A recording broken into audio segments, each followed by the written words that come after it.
Technologies में आपका स्वागत है। आइए दोस्तों, माहौल काफ़ी गर्म है और मोटरोला ने हथौड़ा मार दिया है अपने G24 पावर के साथ में। ये एक सब 10,000 स्मार्टफोन है, अंडर 10,000 मतलब, और ये एक 4G फ़ोन है। और पावर का मतलब ये है कि आपको इसमें बड़ी बैटरी मिलती है, बहुत ही प्रीमियम फीचर्स, एंड्रॉइड 14 और काफ़ी सारी चीज़ें लगी हुई है, जिसके बारे में आज हम आपको डिटेल में बताएंगे। बॉक्स तो नॉर्मल टिपिकल मोटरोला स्टाइल है, एक बैक केस भी दिया है, अच्छा लगा। और आपको एक 33 वॉट का अडेप्टर है जो अंडर 10,000 कैटेगरी में बहुत रेयर होता है।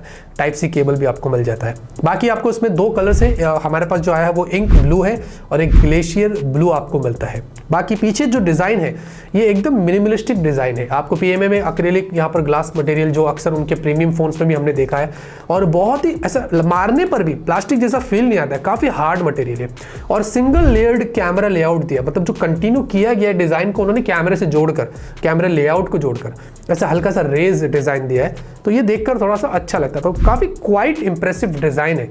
रही बात, इसमें IP52 भी दिया गया है जो मुझे काफ़ी अच्छा लगा। और ये फ़ोन 8.99 mm की थिकनेस और 197 ग्राम्स का है। तो ये थिकनेस और वेट, इसमें 6000 mAh की बैटरी है, उसके बाद भी ये 200 के ऊपर नहीं गया।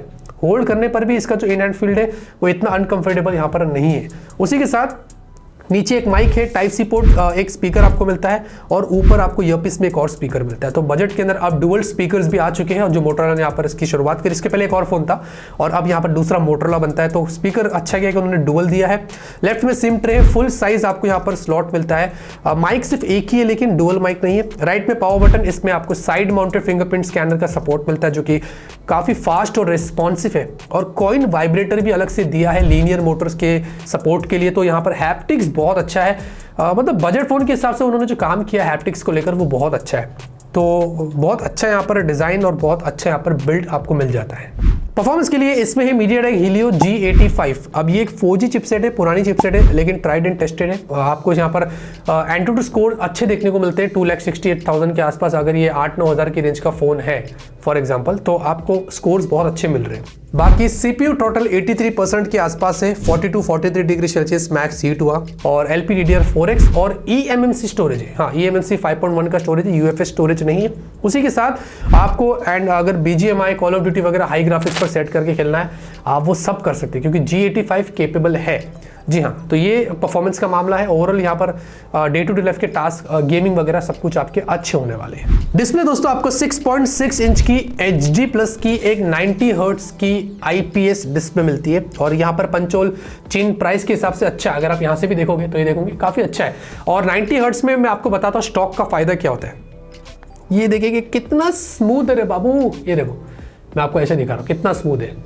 ये एक फ़ायदा होता है अगर आपके पास स्टॉक एंड्रॉइड है और उसमें ज़रा सा भी हायर रिफ्रेश रेट आ जाता है तो कमाल की आपको यहाँ पर स्मूथनेस देखने को मिलती है। बाकी पार्टनर ग्लास की प्रोडक्शन है, 563 निट्स की पीक ब्राइटनेस है। आउटडोर विजिबिलिटी भी नॉट बैड, अच्छा था। 120 हर्ट्ज का आपको इसमें टच सैम्पलिंग रेट दिया गया है, और साथ ही साथ उसके अलावा आपको 90 FPS का सपोर्ट ज़्यादातर सारे होम स्क्रीन ऐप में देखने को मिलता है, और Netflix HD special audio support और प्राइम वीडियो HD का भी यहाँ पर सपोर्ट दिया गया। ओवरऑल डिस्प्ले पैनल प्राइस के हिसाब से यहाँ पर अच्छा है।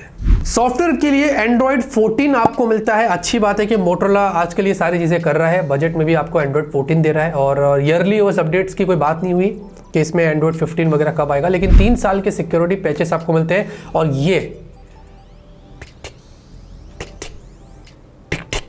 ये सारी चीज़ें आपको यहाँ पर मिलती है। इसमें गूगल डायलर है, तो अभी गूगल डायलर तो रैम कर रहा है सब पे कि आप कॉल रिकॉर्डिंग कर सकते हैं। बाकी मोटरोला के सारे फीचर्स यहाँ पर लगे, कस्टमाइज़ करना, ये करना है, वो करना है, वो सब कुछ आप कर सकते हैं। बाकी इसमें हमने वैसे कोई खास ब्लोटवेयर्स वगैरह नहीं देखे हैं, थोड़े बहुत ऊपर नीचे है। बाकी तो बहुत ही स्मूथ एक्सपीरियंस है, कोई ऐड, कोई ब्लोटवेयर्स, वो सारी चीज़ें आपको यहाँ पर नहीं मिलेगी। ओवरऑल स्टॉक एंड्रॉइड है तो एक्सपीरियंस आपका अच्छा रहेगा। कैमरे की बात करते हैं, 50 मेगापिक्सल प्राइमरी सेंसर है, f1.8 का एपर्चर क्वाड पिक्सल टेक्नोलॉजी, और यहाँ पर आपको एक 2 मेगापिक्सल का अलग सेंसर दिया गया है। उसी के साथ आपको फुल HD वीडियो 30 FPS का सपोर्ट है, और यहाँ पर आपको स्लो मोशन 120 FPS का भी सपोर्ट दिया है, जो बजट में ज़्यादातर नहीं होता है, बट एटलीस्ट यहाँ पर आप स्लो मोशन वीडियोस निकाल सकते हैं। और 16 मेगापिक्सल की सेल्फी, ये हाईलाइटिंग चीज़ है कि बजट में नहीं होता है, इन्होंने 16 मेगापिक्सल की सेल्फी दी, और नाम का नहीं है, काम काफ़ी अच्छा करता है। अगर मैं आपको कैमरा सैंपल्स दिखाता हूँ रियर के, तो बहुत अच्छे फोटोज निकल कर, इनफैक्ट डायनामिक रेंज, पोर्ट्रेट वगैरह अच्छा था, नॉट बैड, और सेल्फी भी काफ़ी अच्छी थी। बजट में बहुत कम फोन्स ऐसे मैंने देखा हो जिनकी सेल्फीज अच्छी निकल कर आई। यहाँ पर इसकी सेल्फीज बहुत अच्छी है। अगर आप मुझसे पूछते रुइस भाई मुझे एक अच्छा कैमरा वाला फोन बताइए अंडर 10,000, तो डेफिनेटली मैं ये वाला फोन इस मामले में रेकमेंड कर सकता हूँ, क्योंकि फोटोज काफी अच्छे निकल रहा है। और वीडियो क्वालिटी भी अगर आप स्टेबलाइजेशन देखते हैं, रियर सेल्फी दोनों ही काफ़ी अच्छी है।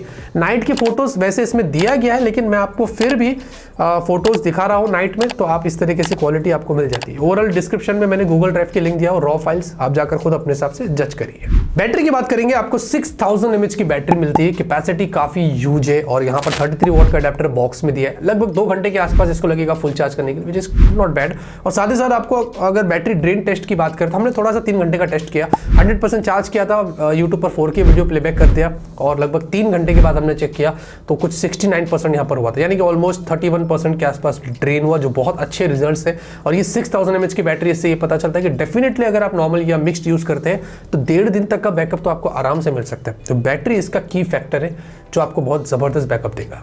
नेटवर्क कनेक्टिविटी की बात करें तो 4G का सपोर्ट है, 4G वोल्टी आपको यहाँ पर मिलेगा और साथ ही साथ आपको वाइड बैंड L1 है, ब्लूटूथ 5 है, FM रेडियो दिया है, कैमरा टू API का सपोर्ट है, 2x2 मीमो दिया है जो नेटवर्क में आपको ज्यादा हेल्प करता है, वाईफाई 5 है और आपको 5 GHz वाईफाई का सपोर्ट मिलेगा और सारे सेंसर्स का आपको सपोर्ट दिया गया है। अब बात करते हैं दोस्तों उसकी प्राइस की, जो अक्सर एग्रेसिव रहती है मोटोरोला की तरफ से। 4GB रैम 128GB स्टोरेज इसका बेस है और 8GB रैम 128GB स्टोरेज इसका हाइयर है। तो जो बेस वेरिएंट है वो 9000 का है, जो हाइयर वाला है वो 10,000 का है। अब प्राइस जो है वो सही अंडर 10,000 के हिसाब से, क्योंकि 4G फोन है और मैं आपसे पहले भी बोला था कि अंडर 10,000 के हिसाब से अगर फीचर्स बहुत ज्यादा है और 4G है, अगर आपकी प्रायोरिटी 5G नहीं है तो डेफिनेटली आपको कंसीडर करना चाहिए। और यहाँ पर आपको 6000 mAh की बैटरी है, फास्ट चार्जिंग, कैमरा काफी इंप्रेसिव है, डिस्प्ले अच्छा है, काफी स्मूथ परफॉर्म करता है और एंड्रॉइड 14 वगैरह दिया, स्टॉक एंड्रॉइड वगैरह है, प्रीमियम डिजाइन मिलते हैं। ओवरऑल बहुत सारे ऐसे फैक्टर्स हैं जिसके लिए आप इस फोन को कंसीडर कर सकते हैं। लेकिन कैमरा में मुझे लगता है कि मैं इसी वजह से ये फोन को आपको ज्यादा रेकमेंड कर सकता हूं। अगर आप मुझसे पूछेंगे कि अच्छा कैमरा वाला फोन बताइए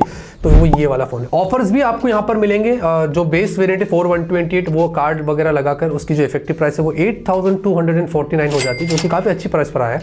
और जो हाइयर वेरिएंट 8128 वो 9249 हो जाती है। जो भी ऑफर्स की इंफॉर्मेशन है वो डिस्क्रिप्शन में मैं ऐड कर दूंगा। इस फोन के बारे में आपका क्या ख्याल है कमेंट करके बताइए, कुछ सजेशंस फीडबैक देना वो भी बताइए।